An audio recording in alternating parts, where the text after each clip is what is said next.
Hello kids, Mr. Agee here, and for our word study on Thursday, January 7th, we're going to be studying the lowercase s in your cursive handwriting workbook. We're going to be on pages 42 and 43. The lowercase s looks quite different from the print s. You can see the print s is here, and in cursive it looks like this.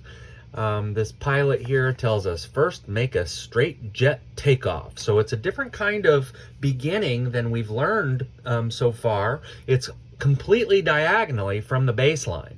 So we're starting at the baseline and we're doing a straight jet takeoff and bump the midline. Then we go straight down from the midline and make a J turn. So we're making it look like a J.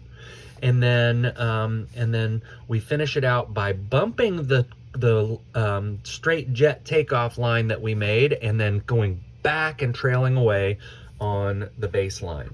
So as usual, we're doing this the same as we always do. We trace, copy, trace, copy, trace, copy, and then write your own. So here we've got what the S looks like here, the lowercase s. And so you can do that all the way through here. And now we've got S words that we have for practice. So connecting it to other letters. We've got two beginning S's and two ending S's, a double S here, and then an S inside the word. So we've got sh, e, she, sh, I, p, ship, k, is, kiss, st. Okay, say those with me. Sh, e, she, sh, ip, ship, k, is, kiss, st, rust. As we say the words, as we write the words, we can say the letters or the sounds as we go. So, sh,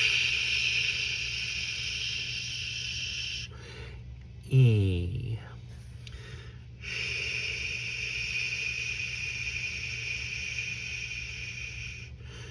ip. The more ways your brain hears it, the more ways your brain experiences it with its senses, the more ways you have to learn it and remember it. Remember, that's what we've been talking about in our second step activities is you gotta pay attention by focusing your attention with your eyes and your ears and try to remember. That's one of the main jobs of students is putting that effort into remembering.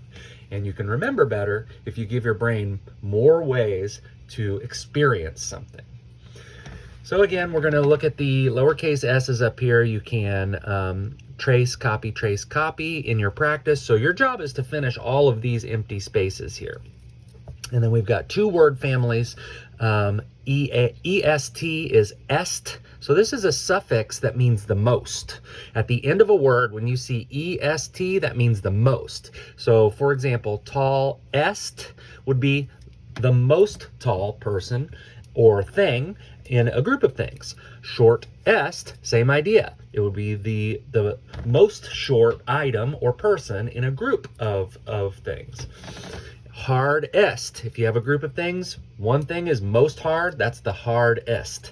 Soft est, same idea. Out of a group of things, it has to be more than two, because if it's just two and you're comparing things, it's right? The tall short hard soft But if it's three or more things and you're comparing them, the one that's the most tall is the tallest. The one that's the most short is the shortest. The one that's the most hard is hardest. The one that's the most soft is the softest. So this is a valuable skill here, learning the suffix. Suffixes are word parts that go at the end of the word that change the meaning. EST, est, means most. So you're just going to pick up where you left, where they leave off here, and practice writing the EST family. Just do the best that you can here, just like I am. EST, est, tall est, short est, hard est, soft est. And here, IST is another prefix or suffix, not prefix. Prefixes go at the beginning of the word, suffixes go at the end of the word. IST means that that's the job that you do, or that is the profession that you have. So an artist does art. A dentist works on teeth. The word part D-E-N-T means teeth. So dentist works on teeth. Florist is someone who works with flowers. A stylist would be someone who works on styling things like your hair. So in each of these situations, we're practicing suffixes. So adding a word part at the end that kind of changes the meaning of the word a little bit, but it still keeps that root value. So the root word art becomes artist when you're talking about a person who does art. All right, so you're practicing A-R-T, art, I-S-T. So you're just writing the suffix on the words the best that you can, neat, organized, and beautiful. And if you mess up, don't worry, just try your best. Don't forget IST and EST. You've got a job to do after you finish writing the main parts of the letters. IST, you don't pick up your pen until the end, and then you go back and dot your I and cross your T. Same here. You write the EST, and then you go cross the T after you finish writing those letters. That's how it works. So you're going to be completing the EST and the IST suffixes, and you finish up with the sentences that give you the uppercase or capital S.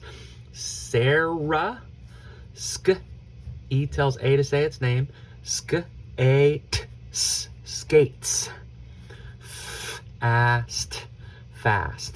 Sarah skates fast. When I go through the sounding out, if you could try your best to say it out loud with me. I know it might be hard to predict exactly how I'm going to do it, but it does give your brain that extra opportunity to hear it a different way or to experience it a different way. So you're going to copy Sarah skates fast. Here we've got Seth, tells. So Seth tells. And then A-L-L, this should say al, but it doesn't. It says all, okay? All. And then A says its name because of silent E here. So tails, tails. Notice the S at the end of a word oftentimes will make a Z sound instead of S. So that Z sound at the end of a word is most of the time made by an S. Not always. So we've got tails, tails. Seth tells, tall tales. So do your best, practice with good effort, and we're always working to be neat, organized, and beautiful. And the most that anybody can ever ask of you is to try your best. So even if you're struggling, if you're giving a good effort, pat yourself on the back for giving that effort. All right, guys, I'll be seeing you soon. And this is our word study for Thursday, January 7th.